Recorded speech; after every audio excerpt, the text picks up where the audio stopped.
Welcome to I Heart Geek.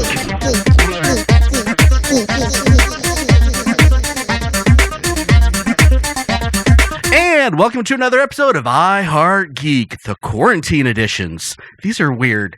I'm literally sitting in a room by myself, but luckily, when I think about 3,000 miles away, that's what all these seem to be, is about 3,000 miles away. Otherwise, these people would come into the studio. We have Satomi Hofmann in New York City itself. So how are you doing, Satomi? I'm doing actually pretty good. I'm chilling. I'm talking to you and petting my cat, and my house is clean. So. And there is literally a cat there, if there was any other thought on that.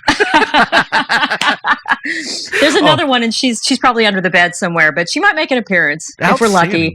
Well, yes. Unfortunately, we're not video recording this, and nobody gets to see it, so that's kind of sad. Oh, otherwise, I'd have my makeup all pretty, you know? And I would actually, you know what I can do is I can take a pen and I can just start drawing makeup on your face on my screen, on my phone screen. Amazing. You look incredible. Still? Yeah, baby. I am in.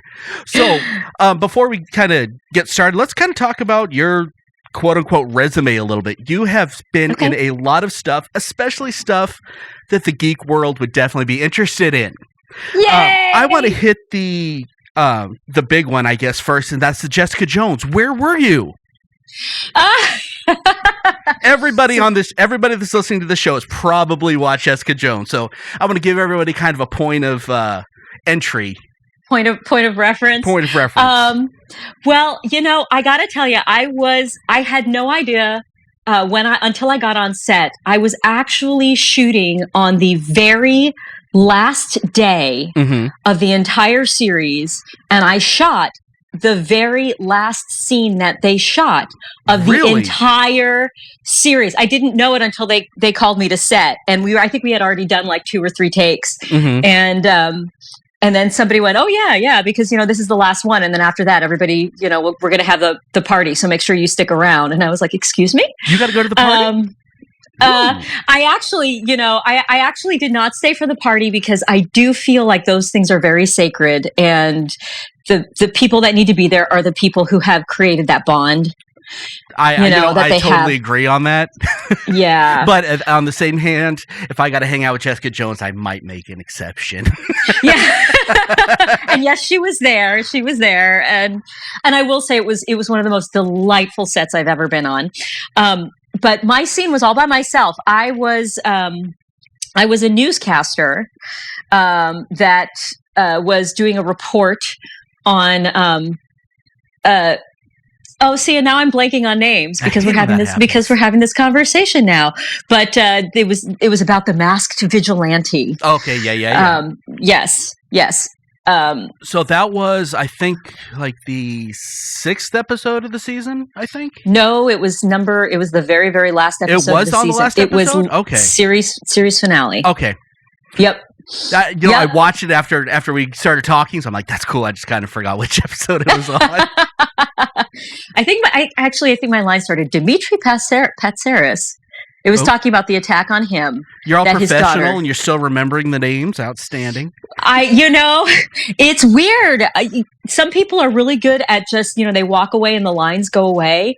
And I apparently have a very dusty file cabinet somewhere in the back of my brain where I shove all the lines and they just sort of sit there, and I can get the little disintegrated pieces here and there and pull them out. That's got to be a lot of trouble when you're, when you are the next. We've discussed this before. When you get your own Marvel movie and you have to have all those lines, that's going to be a lot of trouble for you. Yeah. Well, hopefully my superpower will be forgetting my lines after the fact. So that's a different superpower than I've ever heard. But it works. That totally works. You don't have to carry stuff with you. And then the last 2 things that you did, I know on the page we talked a lot on the New Amsterdam that you had. Yes. Yeah, that you did really good in that. I was impressed. Thank you so much. And it was funny because we've been talking for a little while, so I got all excited when I saw you on screen. I'm like, oh my gosh! You know what? I still get that way when I see my friends on TV, because it's, you don't expect it, and then suddenly they're there, and it's like, hey, oh, it's, and it's just delightful. It's delightful. It's really cool, isn't it? Yes, it is. And I won't lie. It's kind of fun when it's me. So do you still get like butterflies and all that real excited whenever you see yourself on TV? Or do you get like self-critical? You know what? It depends. It depends on how I felt about the actual shoot. I did an episode. Oh God, I'm going to out myself. I did an episode of Manifest a while ago, and it was one of those weird experiences, and this happens in the industry where you walk in, you're all prepared, and I had a great scene, I had great lines, I felt really strong in my character, and I went in.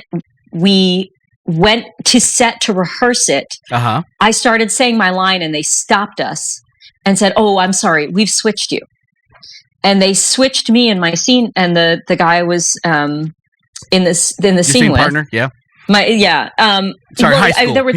That's okay. That's okay. Scene partner is something we definitely say, except there were three of us, so I was like scene trio person, scene thruple.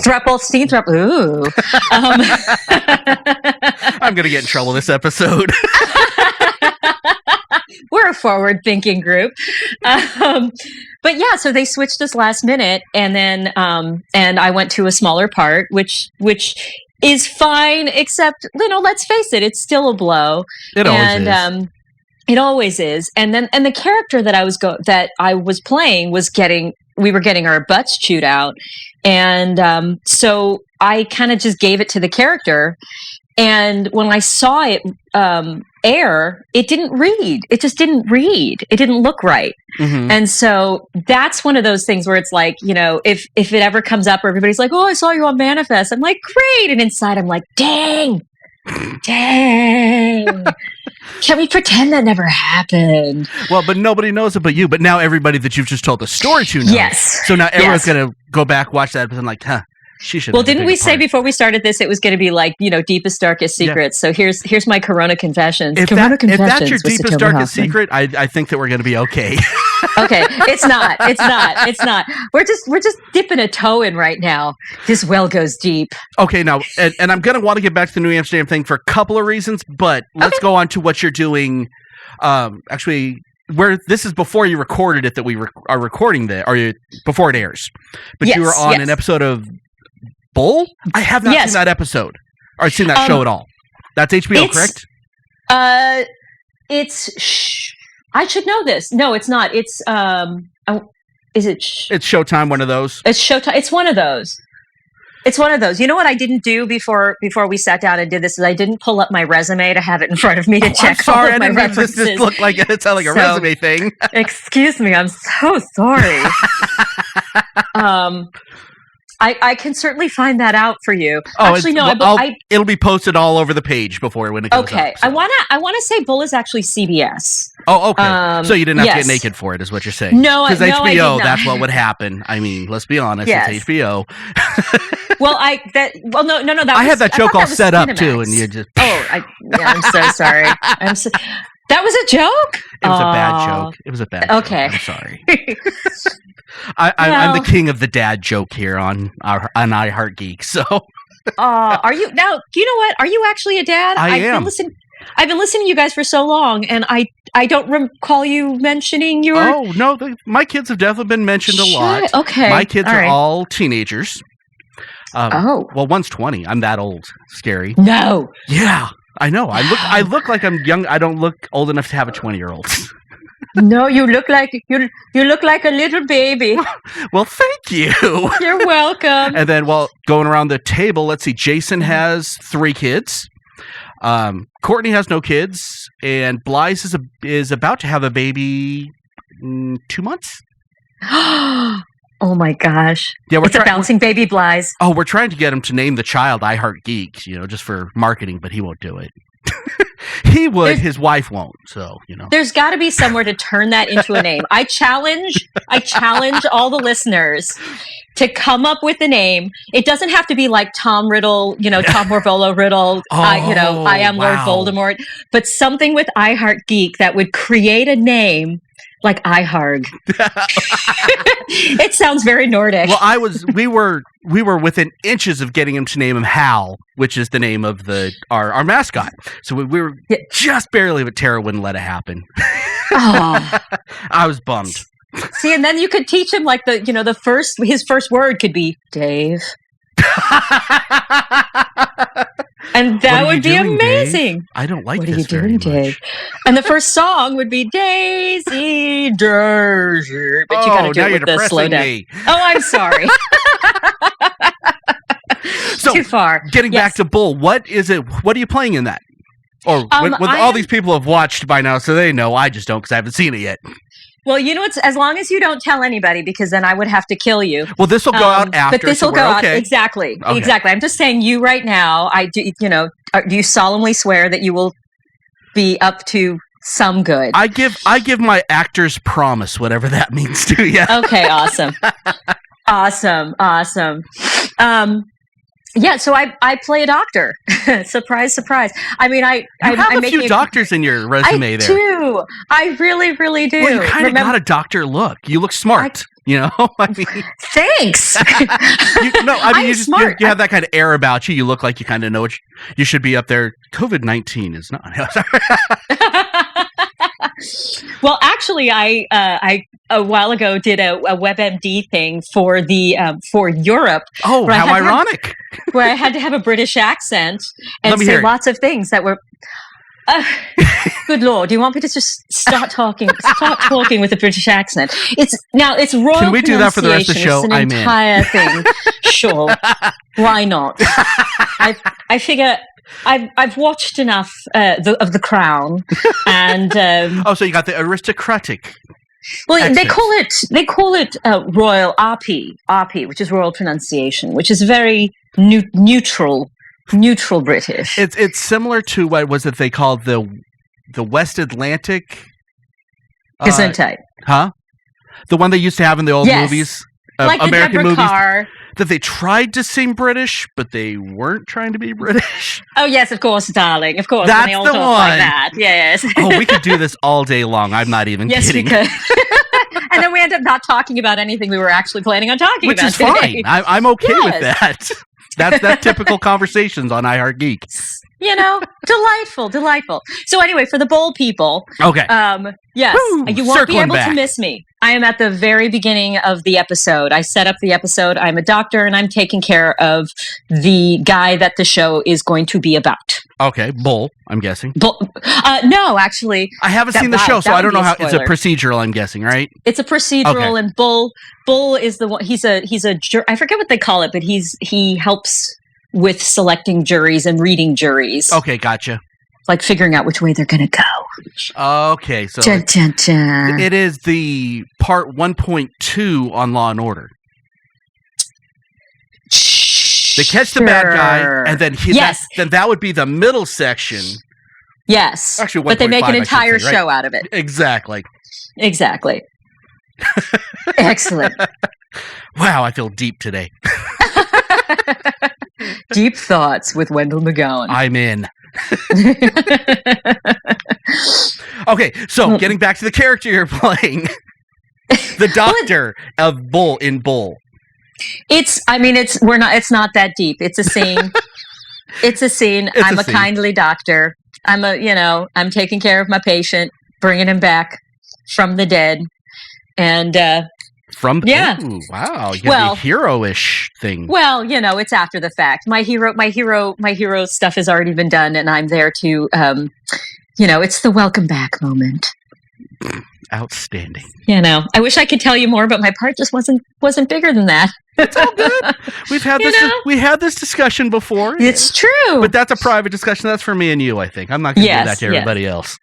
Okay. Thanks. Okay. Now let's get back to New Amsterdam, because you got to sit down with a little bit of Doctor Who royalty.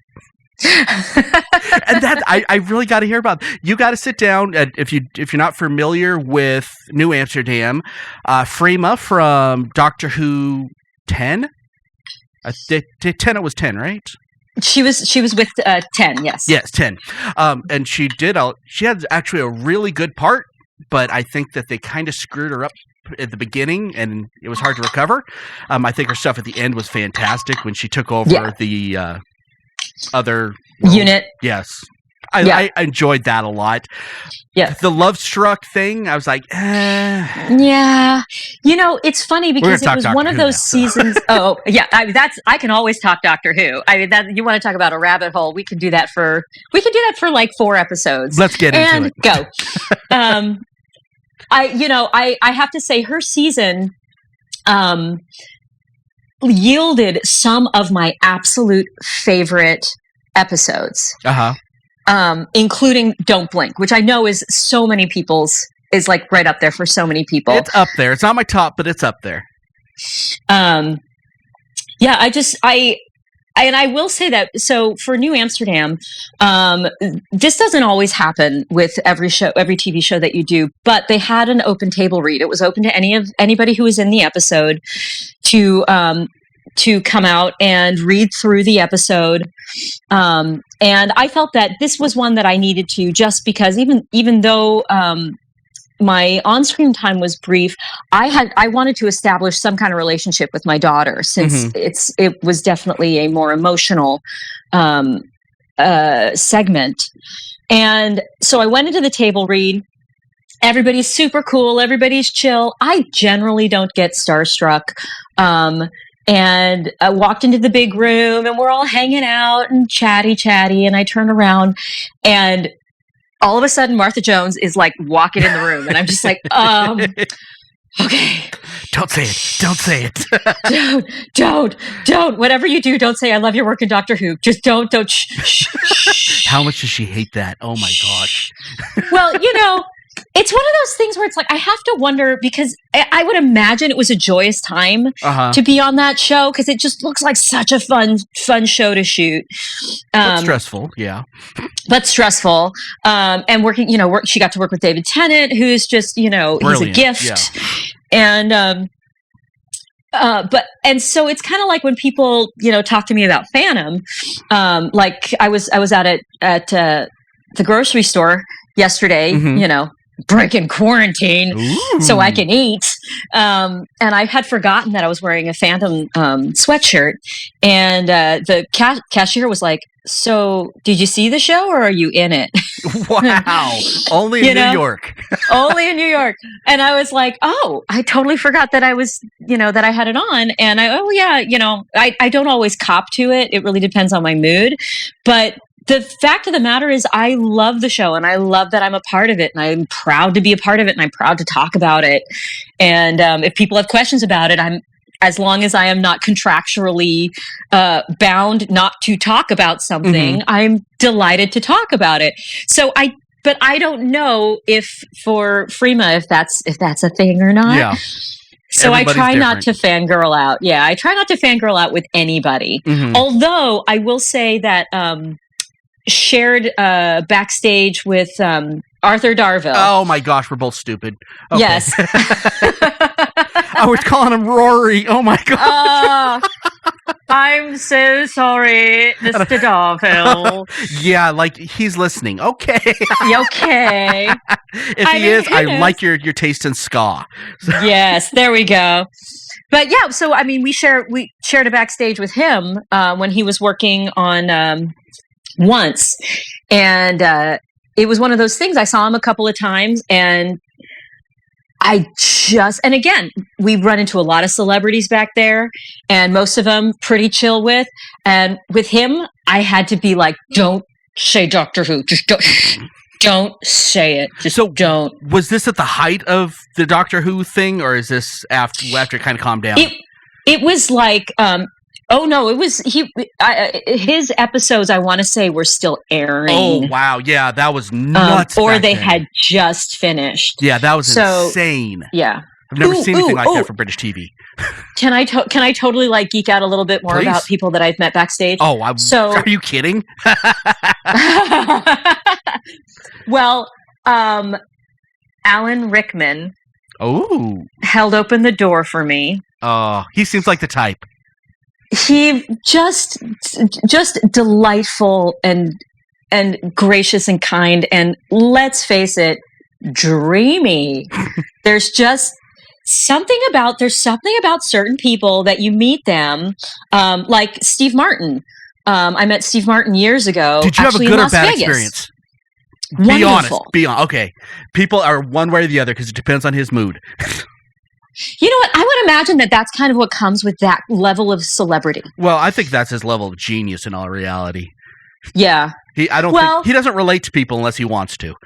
Okay, that makes sense. Well, and then the other side of it too is that not everybody's going to be in a happy, wonderful mood every day. Yes, you and don't know sometimes me. people forget. Yeah, you don't know my life. You don't know what I'm going through. Or like sometimes people are like, "Oh, that celebrity was so cranky on set," and it's like, did they have to go and like cry their eyes out in the next scene? Mm-hmm. Maybe they needed to not be in that space. So, anyhow, I always try to look at like the back end of what's going on, behind, even like that jerk who honked at the corner. It's like, oh, okay, maybe he's having a bad day. I wish I was as positive as you. Wow.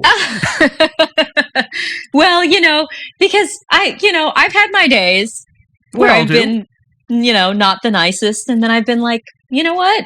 I was having a bad day, and unfortunately I took it out on that person. So I try to put myself in their shoes.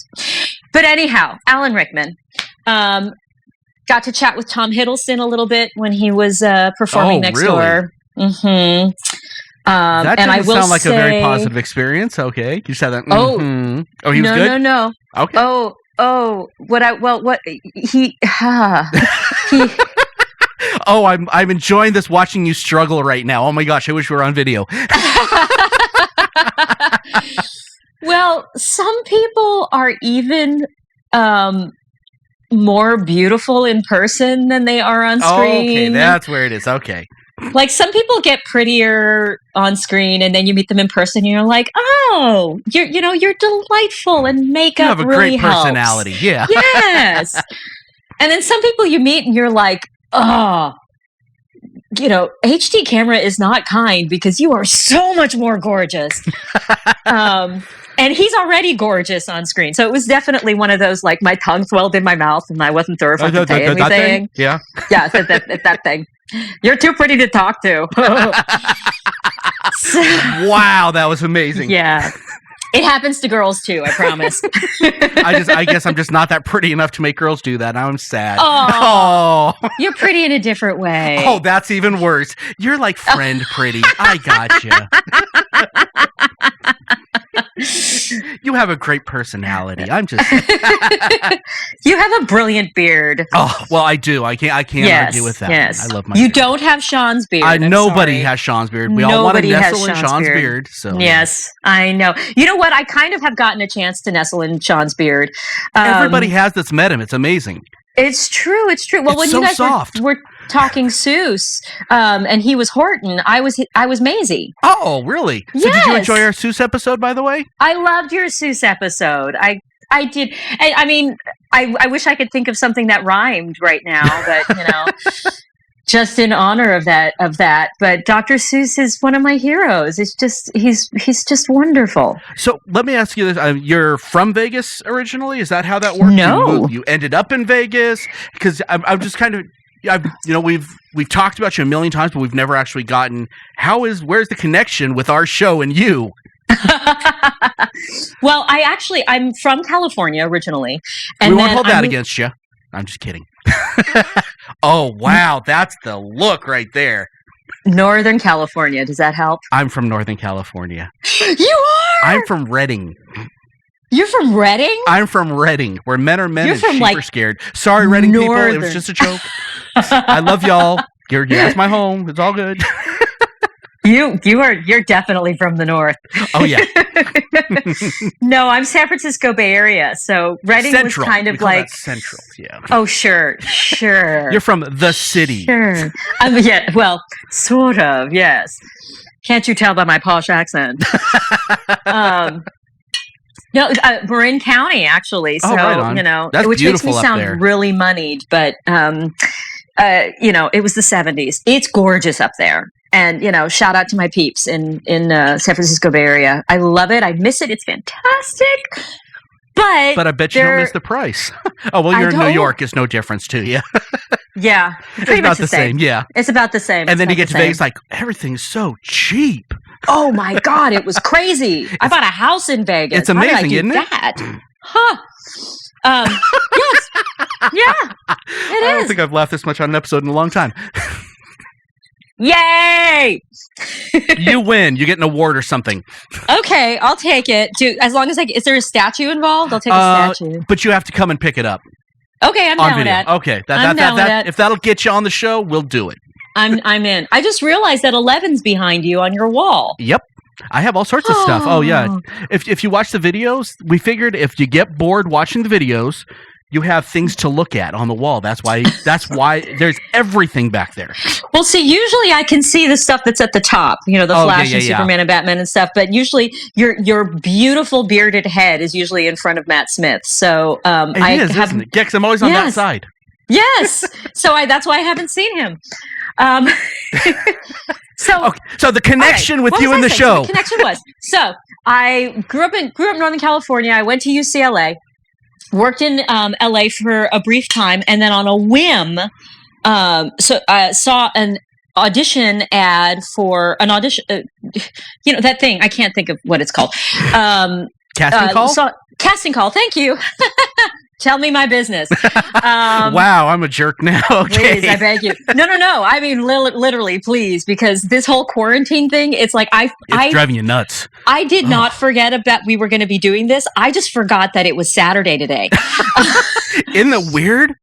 It's so weird. It's so weird. So anyhow, I, on a whim, saw this audition for Effects with Michael Crawford in Las Vegas. Do you know Lonnie? Lon McPherson? Yes. Yes. I have known Lon since I was like knee high to a grasshopper. Are you kidding me? Yes. Lon is one of my first geek brothers ever. We used to talk Next Gen. He's on our page all the time. If you haven't seen him, I feel like I've seen a like here and there. I need to reach out to him. Hi, Lon. I'm sorry, I didn't mean to derail you. Okay, FX. No, that's okay. It's okay. So, FX with Michael Crawford called up my best friend who was a travel agent at the time and said, "Hey, you want to go to Vegas? I've got this audition. Let's just go. I'll audition and we'll hang out in Vegas." We go to Vegas. I go to the audition. Thank God she brought a friend, because I proceeded to spend, in 2 days, 13 hours at the theater going through this audition process. For FX. For FX. And ended up booking it, thank God, after that. Moving to Vegas. And did Who was effects. the lead then? It was Michael Crawford. Okay. But I went into rehearsal, and then Michael Crawford was doing the slide for life. He did all of his own stunts, and he pulled a groin muscle. Oh, yeah, because it was doing a stunt. Yep. Gotcha. Yep. I mean, it was no. He was from the back of the house all the way down to the stage. He wouldn't take time off because he is one of those performers. Y'all, you only have one body. Take care of your body. Mm-hmm. So he did. So he did it the next night, pulled the other one, and then was out of the show. And 3 months later, it was, took over. No, that's when David Crawford. Oh, okay. Cassidy. David Cassidy. Sorry, put them together. I think I love you. Oh, sorry, I can't help it. What am I so afraid of? So yeah, and David was a freaking hoot and a holler, and he was the easiest person on stage that I have ever met to break. All I had to do was look at him funny, and he would start to giggle. Seriously, I had it my last night at the show. I literally had his shoulders shaking. Now. Okay. I've learned my lesson since then. The rule is audience never knows. If you're going to mess around on stage, you never mess around to the point that you mess up your fellow performers if they can't take it, if they're in an emotional space, you're respectful about it. But it's fun messing with everybody on stage. Exactly. If you follow those rules, all bets are off. Well, I'm a musician. I've been in a lot of bands. We do the same kind of thing. But the best person to mess with is always the drummer. for this reason. You go over there, they always have fans on them because it's hot back there and they can't move. You go over there, you're in the middle of a set, you just walk away and just smile at them because they can't go anywhere. This is what I like about you, Wendell. You got class. Oh, on stage there is no such thing as class. You know this. I know this. You have class when you're off stage. But when you can mess with somebody on stage, it makes it all worth it. It really does. Well, and the thing about messing with the drummer is he's the backbone of your. Oh, so he. Oh, well, and I'm always the bass player, which is even worse. So. Oh. Uh-huh. Well, I used to be in the all-female Celtic band Killian's Angels. Oh, really? Yeah. Oh my gosh! What haven't you done? Well, I'm a big believer in when you're an artist. Yes, be passionate about your art, but for God's sake, be passionate about other stuff. Otherwise, it makes you a boring artist. Oh, absolutely. Let's see. That's why I love podcasting. It's. Yes. You're literally, I get to deal with everything and every type of person, every kind of artist. I get to deal with recluses. I get to deal with everything. I love it. That's awesome. Now, do you have a medication for dealing with a recluse or a cream? Honestly, it's easy. I figured out how to talk to them. Well, I feel like most people, even people who are very quiet, if you are respectful of their energy, most people want to talk. They want to chat. They want to share. Everybody wants to talk. If you can learn to shut up and let somebody else talk, you're 90% there. Because everybody wants to talk about themselves. It's true. It's Enough a fact. about me. Let's talk about me. Well, that's what we're here for, actually. So, hey, please go ahead. Talk about you. Oh, God. Okay, so connection with the show. Down that rabbit trail again. Woo! Down that rabbit trail again. So now you guys have a different name for him, but to me, he will always be Mikey Close. Yeah, Mike, which is Kaj. So yeah, hopefully he'll be back on soon, but he's busy now. So whew. I do miss his voice on the podcast. I'm not gonna lie. We all do. We did, God, what was the first show we did together? I think it was Joseph and the Amazing Technicolor Dreamcoat. He was one of the brothers and I was the narrator. And, we just proceeded to become dear friends. And I love him. I can't believe I haven't met his wife. I can't believe that I haven't met all of you guys. I already know from looking at her posts. I'm like, yes, we are. We speak the language. The only problem is if we ever decided to dress up, either cosplay or even Halloween, we would probably end up going as the same people, and so I'd have to Jello wrestle her to make sure that I still get to play who I want to play. So. Wait, hold on, wait. Okay, go ahead. Well, Jello, because you can have a snack while you're working. That is a different kind of thinking, and I like it. I'm in. Let's face it, Jello is delicious. Only green Jello. Only no red. No green Jello, and you got to be playing Three Little Pigs by Green Jello as you're eating it. I actually don't know that song. You are going to be hearing this after we're done recording. All right, excellent. I'm down. It was huge in the late 80s, early 90s. That's my jam. How come I don't know? I don't know. I mean, I was listening to Toad the Wet Sprocket, so I should know. It was something. Around that time, and a great reference on that. I was actually listening to them 2 days ago. Yay! The Walk on the Ocean, great acoustic stuff on there. We are way getting off. Okay, so let's see. We are. So Sean, so Kaj is your first foray into, and I think he's the one that invited you onto the page, and he got involved. Yes, and you really got involved when Courtney showed up. Courtney, I actually don't. You haven't met her? No, you guys just talk all the time. I thought you guys were like best buddies. No, again, we speak the same language. Yeah, we have a lot of the same geekdoms. And she just makes me giggle. Yeah, she honestly is a director and all that. She's absolutely brilliant, by the way. And just a little humble brag for my co-podcaster. I think that's what it's called. Co-host. Well, I can't wait to see everybody on the show. Everybody sounds like amazing creators, and I can't wait to see all of your guys' various artistic expressions in person once all of this madness is over. Yeah. So how are you handling it all? Surprisingly well. Okay. I mean, I'm very fortunate. We have a beautiful backyard, so I can get out. Well, I'm not in New York. I'm not in New York City. Oh, okay. I'm outside of New York. Well, when it says New York, I instantly think you're Queens. So. Well, you know what? Thank God I'm not in New York, because could you imagine all of my friends who are doing this in their teeny tiny apartments right now? Oh my gosh. My heart goes out to them, especially I've got friends with kids. Oh my. And yeah. So, and they are getting out. It's there, it's that socially distant.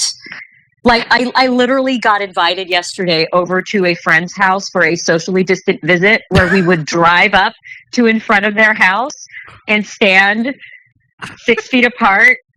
That so sounds that we can awkward. See each other. That sounds like a junior high dance. Hi. Hands on shoulders. Okay. We're just swaying back and forth. There you yes. go. And not looking at each other. Oh, no, never. Looking right off to the side. You don't want to get caught looking. No, this isn't happening. I can smell your cologne. Okay. This is so weird. So yeah, we're handling it well. My house is very clean. I'm sure you've seen. I've been doing the 30-day Broadway challenge. I love these, by the way. I wish you would do more of these. These make me happy. I want to do one with you. You know what? We will talk after this, and we'll do one. We'll do one. Oh, it'll be part of the challenge. I feel I'll feel like I'm semi-famous. I'm getting a big hit already. You already are. You already are. Thanks for saying it. You bring cachet to my brand. Thank you. So that's been a big part of my sanity. Were you in Phantom in Vegas, or how did that all come about? The whole Madame Geary. I was not in Phantom in Vegas. I auditioned for it. Oh, no. That looked like, well, screw you. No, I wasn't. Well, I should have been. Mm-hmm. I'm just saying. You even got the head bob. Oh, this is beautiful. Okay. How this was going to work is I was going to go in and I was going to do the audition, and they were going to guess me, and I was going to be famous, and it didn't happen, but that's okay. It's okay, because now I'm in New York and they can kiss my booty. Kind of a bigger show too, so hey. Yeah, and it's still running, so #winning. Oh, that was stupid. Anyway, sorry. They never thank you. They never not sold out. I cannot believe that they shut that show down. I cannot believe it.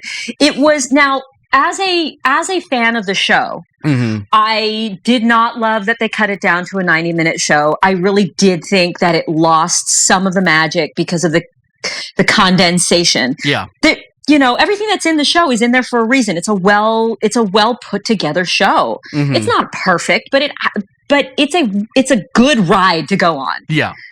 And you want to go on it again.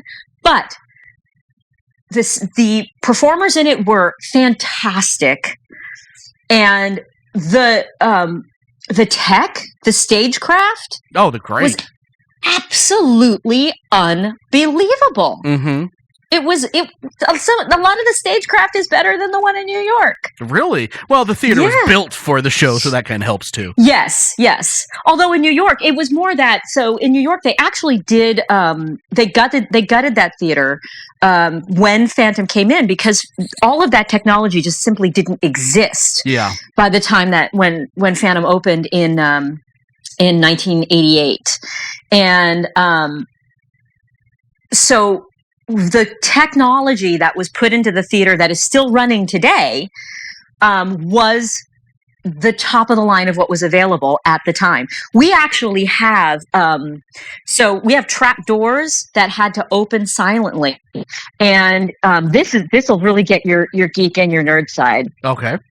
We had trapdoors that needed to open completely silently, and nothing existed at that point in stagecraft that would do it. So the same year, what happened? Space shuttle.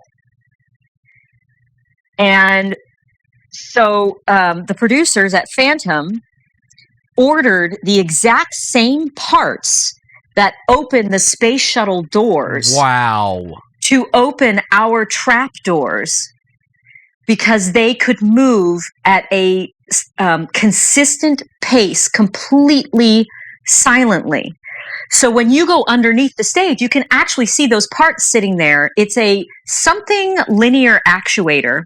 So there's a screw inside, and everything is because it's built for space. It's completely sealed, so they don't have to maintain it because it never gets unoiled. That is They just have to dust it off every once in a while. That was a really long explanation of that. You can cut it if you want. But no, that's cool. I like that. It's one of those things that I love, and I always tell everybody about it when we go underneath the stage, because most of that tech is original. Yeah, that you're staring at. So does it have the chandelier that falls in the New York? I'm guessing it would, but I know some don't. Some productions don't have it because I've actually never seen I've never heard of a full-scale Phantom production, including the tours, that don't fall. Really? Okay, I was told they didn't. I've only seen the one in Vegas, and I worked security over there, so I saw it that show like a million times. So they all said, "Oh, this is the only one that does it." I'm like, "Okay, cool." Oh. Well, the Vegas one is the only one that falls the way that does. Yeah, fast. And it's the only one that it's fast, and it's the only one that was like the UFOs from Close Encounters of the Third Kind flying around the theater and coming together as one. Ba ba ba ba ba. Ba, ba, ba, ba, ba. Had to get those last couple notes. Outstanding. Had to get it in. Marry the two. Gotta marry the two. So yeah, that was a very unique chandelier for that production. But all of the other ones still do fall. They just do it less gracefully. Fair enough. Yeah. So what's it like being in that cast? I mean, doing the same show all the time, blah, blah. I mean, what is it like? Oh, it's incredible. It never gets old? You've been at it a couple years now, right? I've actually been at it for over 10. Whew. Yeah. So does anything ever surprise you on stage anymore or anything? Absolutely. Really? Because it's live theater. Things go wrong all the time. Fair enough. And there's an art and a skill to doing a long running show. Mm-hmm. You teach yourself, and I mean, this is any actor who's in any kind of long running show. You teach yourself to approach every night freshly. Yeah. Either whether it's really getting into it tonight, or sometimes it's, well, there are people out there who pay $200 for a ticket. It is my job to give them that experience. Absolutely. So I'm going to commit to it. And then sometimes it's, messing around with the other people on stage. It's you find your ways as professionally as possible to really be in it. And what's really fun is, of course, when I get to go on for the roles that I understudy, those are really easy to go deep dive because we don't do it that often. Mm-hmm. But we have our cast is amazing. We laugh a lot. We play heads up backstage when we're not on. Nice. Literally, like full costume, 3-foot wide skirt, white makeup, foot high wig, and we're back there, giving clues. It's a ball. Okay, like a red, gigantic, you do what you gotta do. Go with it. Yeah. You do what you gotta do. It seems like you guys have a really good cast that will play with you, Yes. I know I've heard horror stories of some shows that people don't really like each other very much, but everything that I've heard, you guys seem like you like each other quite a bit. We do. I mean, it's a family, and just like any family, you're gonna when you get that close to each other, you're gonna fight, and it happens, and then you get over it, and then you keep going, And luckily, most of those feuds do not last long. Yeah. And people, we're there for each other. And it also means that when things go south for people, I've never been in a company that is so immediately supportive. Mm-hmm. If something's going on, like right before all of this happened, one of our ladies who does the Phantom's makeup and wigs, she had a house fire. Oh, wow. Yeah. And she's, they gutted the house, and suddenly she and her whole family were living in a hotel.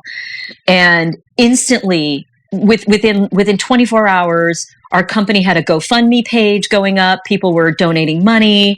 People were doing everything that they could to make sure that she and her whole family were taken care of. Mm-hmm. And this happens on the regular. It's just the way that our company is. Also, if you ever have anybody who's selling Girl Scout cookies, geez, ugh. You put on weight is what you're saying.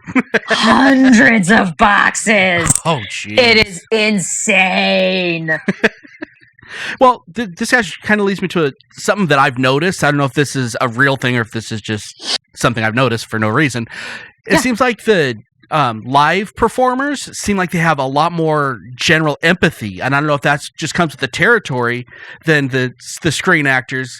Because it feels like a lot of the screen actors, I'm not saying everybody, but, when they put out a cause or something, it's because they're getting their name out. It seems like the live performers are very empathetic, and they are actually, there's something about the situation that they're empathizing with, that they feel pain on it. I don't know if that's just comes with the territory, if it comes with because you're live performers. I don't know is that a real thing, or am I imagining it? No, I think it's a real thing. I mean, it's like anything. Not all stage performers are all the way, and not all screen performers are that way. But I think it's just because of the way that being in theater works physically versus being on screen. Because you go. So, for instance, you go to a set. You're going to be shooting that day. So you go there. You've got a PA who comes and gets you and takes you to your dressing room where you are alone all day. And then they send you to makeup, and you get to meet the folks in makeup and hair for a couple of minutes. And then you go back to your dressing room alone. And then you finally get to set. And then sometimes your scene is with a whole bunch of people. But more often it's with a person. Yeah. And you are in front of the camera with that a person. And then you've got, the crew and the director. You shoot the scene, and then because it's TV and money is just pouring every single second. Just think you opened a vein and money is just pouring out. So they're always in a rush on a TV set. So then as soon as you're done, they're like, bye. Dude, we're on the wrong set. We got to go. And then you are taken back to your dressing room to sit around and wait for your next scene. So it's a very kind of solitary It's a very solitary environment. Mm-hmm. And you've got a lot of day players. So you've got people who come and go just for a single day. Now, when you're talking theater, whether it's community theater or whether it's, it's professional theater, even if you're doing a reading, you are like in the room hours and hours together, the whole company. Mm-hmm. And you are eating with them. You are sometimes sleeping with them. You are playing with them. You are working with them, and you are digging deep into this emotional work. Which, when you're digging deep emotionally, you're tearing away all of those boundaries that we tend to put up just from living in the world. Let's face it, we all do to function in the world. All right, I just had a crappy day. Hey, how's it going? Which we all have to do at our jobs. I'm great. Yeah. Which we all have to do at our jobs. Except that at my job, we have to do that. And then when it's time to work, you have to strip it all away and be someone else. Sometimes and be someone else, or be yourself in that heightened different situation that you may or may not have ever been in, and tap into that sometimes extremely personal place. Yeah. And so because of that, you get to know the people you work with much more intimately and much more quickly. Which comes to that empathy thing. Because your job is constantly feeling what other people are feeling or what other people have told you to feel. So when something massive happens, then it's instant. It's like, oh, I can relate. Maybe it's never happened to me, but because I've trained my whole being to feel what it would feel like if. Yeah. Because that's our job. If we haven't experienced it already and we have to play somebody who's been through something, all right, what would it feel like to me if? And because of that, you can empathize instantly with other people when things are going on. And screen actors can do that as well, but it's different. So much more. It's different. It's a more isolated feeling. Yeah. Whereas we are more community centered. It really seems like you put thought into this question before. And just to be fair, I know I've never asked that question before, so I think that was no, you have not asked me that question. And I'm sorry, I did go off. That wasn't planned. Yeah, which happens at time to time.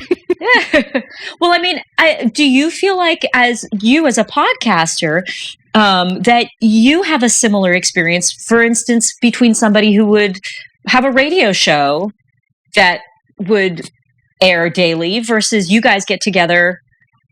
How often you get together? Yeah, once a week. Once a week. At least. And then we do videos, we do all that other stuff. It's actually completely different because we do it out of the passion for it. Podcasters have to. Yes, some of us make some money, but you're not making Howard Stern money by any stretch of the imagination. No. The celebrities kind of come and take over the rest of the money, and then there's the people that actually love doing it. So yeah, we have a lot more of a passion and empathy, I guess, for everybody we're dealing with, because we are doing it because we love it, because we like to talk. And this is me and Jason were actually just discussing, I miss doing the show. Yeah, it's great having these phone interviews, but it's different from being in that room and just having that conversation. I can have this, we can sit down with the same 4 people every week, and it's new, and it's it's something you love to do every time you do it. And if you don't, you quit real fast. Yep. It's one of the reasons I really love listening to you guys, because I just feel like you always have something fresh to say. We try. Yeah. You succeed. And yes, there's a lot of preparation that goes along with it. I will spend an hour, quote unquote, writing a show before we ever do one. And we've had a week to prepare because everyone knows what we're going to be talking about. So we don't come in there like, I don't know. Costume playing. What is that?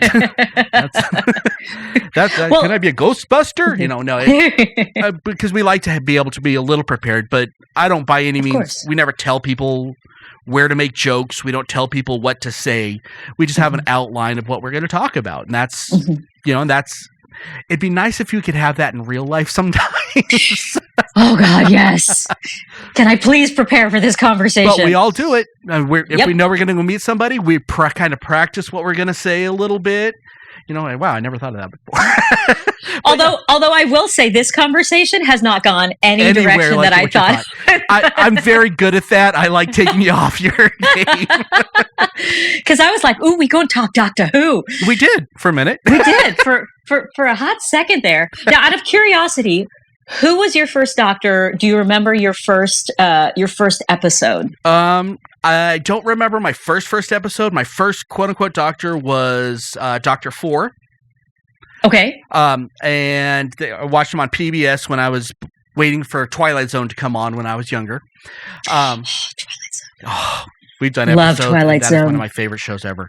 Oh my gosh. The first one that I really connected with, honestly, was Eccleston. I liked Eccleston more than I've liked any doctor.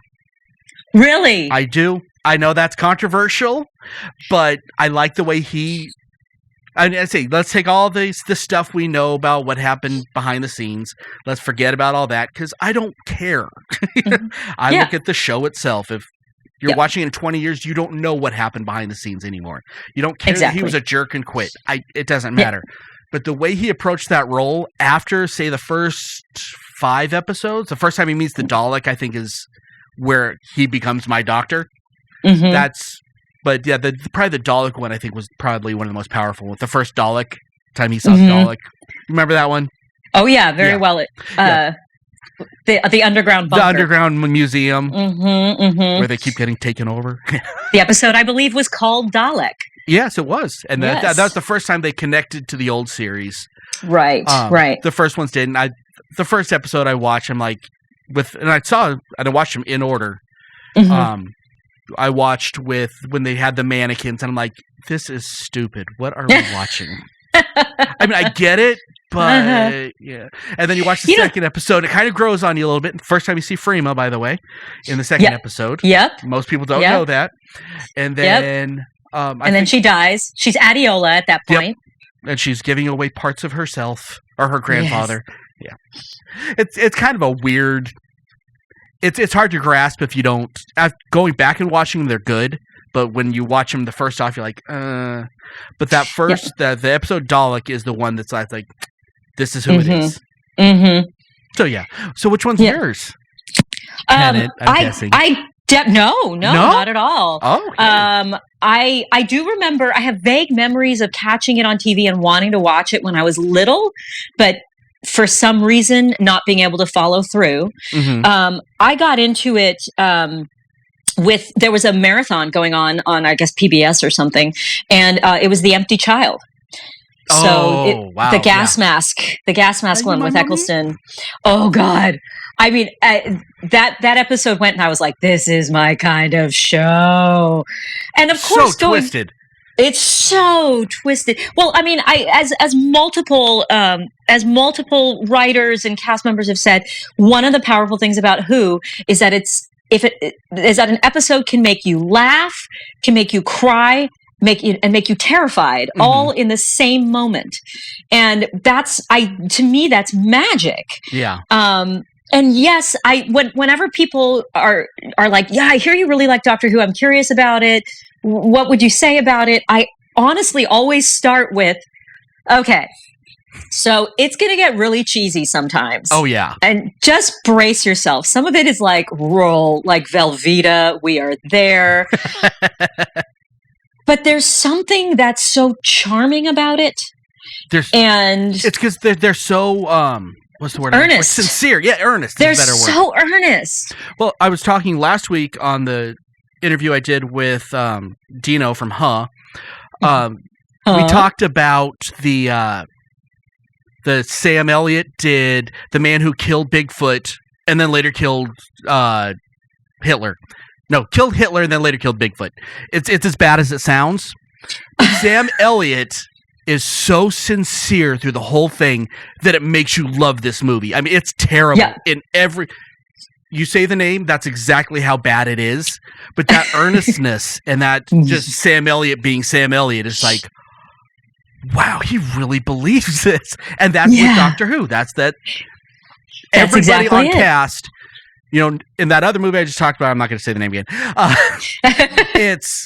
It was him that was being earnest and everyone else kind of was in on the joke. It feels like he wasn't in. Doctor Who, it feels like they're not in on the joke that is cheesy. Yes, that's exactly it. They are completely... Well, and it's one of the reasons why you can go to a piece of community theater and it could be like, they could be sitting there with a cardboard tree, but you're like, this is delightful. Exactly. Because they're committed. Uh-huh. And I will say, I know there's been a lot of controversy about the new season. And I know I want to like it. I do. I want to like it, to be fair. And I don't put it on Jodie Whittaker. Put it on the writers are so bad. All the political stuff is always supposed to be an undertone. It's never supposed to be forefront. And that's exactly what they've done. And it's been terrible. You watched not every episode is terrible. Not every episode. This is the first time I haven't sat and watched every week out of excitement. I've missed episodes. First time ever since I discovered Doctor Who. You've probably missed the good ones then, because I mean, guess so, because I haven't seen a good one yet. However, I want to say this. Yeah. If the Doctor was, I don't know if you've seen the latest PSA that BBC yes, I put out. certainly have. It's fantastic. That's the Doctor I want to see. If that Doctor was this Doctor, I would not miss an episode, because but it hasn't been. That was been the realest Doctor I've seen.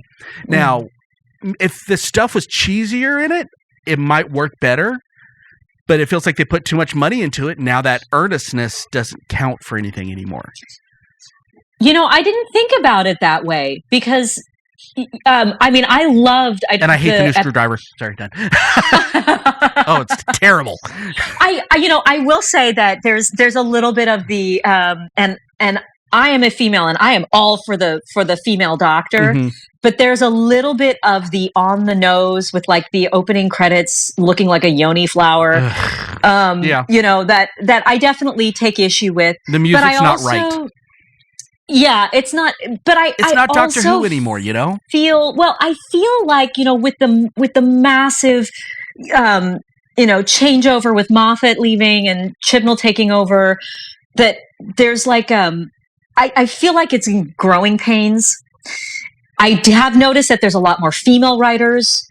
And I think that there's just like the whole team is sort of finding their footing. And so you're ending up with just a really inconsistent, where, like I said, I think you might have missed a couple of the really great episodes, because there are good episodes here. I suffered through the entire first season. Oh, okay. Well, I mean, because I wanted to give it a chance. Maybe it's because I'm so diehard, yeah, and I maybe it's because I adore Jodie, and I love the fam. I love Ryan and Graham and Yaz, and I think Yaz is fantastic, and I'm so glad that she's doing more. But I think they'll find their way. I really do think they'll find their way, and I personally like where they went with the finale. I know some people are having issues with it. Yeah, go ahead. So I'm not going to tell you, so no spoilers. But I actually enjoy it because I think it opens up so much more, and it actually explains so much in the past to me. But we won't go spoiler on this. I will just say that I'm still a devoted Who fan, understanding that it has its weaknesses and understanding that I think they are trying to shake things up, and in the shake-up, some lint has kind of fallen into the mix, and I think they'll find their way. I think they'll find their way. And as I say, it's not the female thing at all. I'll take The Last Doctor, and he had more bad episodes than good. There was a couple of great episodes, and they were fantastic. Yeah. But at least it always mostly felt like Doctor Who. Yeah. And that's kind of where I'm sitting on it, I hope they find their way. I don't put it on Jodie. I think that they just changed too much too fast. Yeah. Because even when it went from the David Tennant, I forgot what that showrunner's name was, over to Moffat, they kept a lot of the string that kept Doctor Who. Yeah. And then they decided to toss it all out. And I think that's where my issue was on all the Doctor Who. I can see that. I can see that. I'm still enjoying the ride. Yeah, you know what? I don't ever say that you're dumb for liking something or not liking something. Everybody has their own opinion. Enjoy it. If you enjoy it, you should enjoy it. That's why I hate the whole Marvel DC fights and all that stuff. I'm like, if it's what you enjoy, enjoy it. Enjoy it. Well, it's sort of like Star Wars, Star Trek. Why do I have to choose? I don't. I'm gonna watch both. And by the way, we saw the Picard finale last night. Was it any good? I heard it's free, so it's quarantine time, so I'm gonna check them all out. Again, it has its issues, but I love it. Yeah. It has its issues, but I love it. Nothing's gonna be perfect. I don't think there's ever been a perfect anything. Yeah. Well, I'm just happy 7 of 9's in it, because she's actually one of my favorite Star Trek characters ever. That girl is still hot. I know. She looks the same age, which is kind of amazing. That's been, 20 years? Yeah. It's amazing. I have a little bit of a girl crush on her. Wait, a girl crush. Hold on. Okay, continue. We're back to Jello wrestling. Back to it. Actually, we're gonna have to cut it off now because the time's running out. You been an absolute pleasure. Thank you so much for coming in and talking to us. Thank you. It's been so much fun. So let us know where if people want to get a hold of you or follow you or whatever. What do you got? You can follow me on Instagram. You can go to my website, www.satomihofmann.com. That's SATOMIHOFMANN. And, you can always drop me a message on the Facebook. I do try to get back to everybody. And come out and see me in Phantom. Yeah, anybody on that side of the country, go. Yes. You have time now. Well, yes. You can't go now. Never mind. Scratch that. No. Darn Wait it. until it's all over and then go out and see some theater. I think that's going to be the tagline for this show. Go watch some theater. Go watch some theater. So that's what we'll need. So take a listen to the end. You can hear in the music where you find us on all our social media. If you are watching us on YouTube, subscribe, like, leave a comment, because that helps us out a lot. And if you're watching us on a podcatcher, do the same. Say these are things that help us get the word out. Share it with a friend and all that stuff. And until next time, I'm Dub. I'm Satomi. Keep on geeking on. You've been listening to iHeartGeek. Our Twitter account is @iHeartGeekShow. Hope you enjoyed the show.